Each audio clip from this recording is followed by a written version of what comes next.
Hindi na basta-basta na mabubuwag ang tambalan ni Paolo Avellino at Kim Chiu dahil patuloy pa rin silang nagkakasama sa mga susunod nilang project, endorsements at mga shows.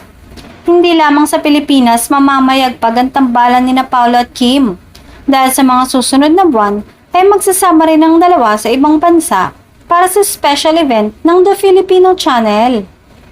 Una ay sa Dubai para sa Kapamilya Kalayaan Caravan na magaganap sa darating na June 9, 2024.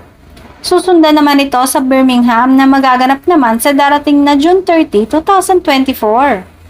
Naniniwala naman ang ilang mga tagahanga ng dalawa na ito na umano ang tamang pagkakataon para lalong lumalim pa ang kanilang ugnayan dahil sa kanilang pagsasama at pagkakaroon ng oras para makilala ng lubos ang isa't isa.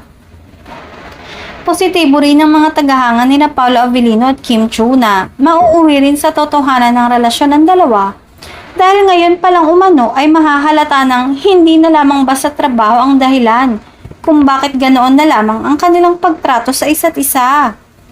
Kapansin-pansin naman ang mga social media post ng aktor na si Paolo.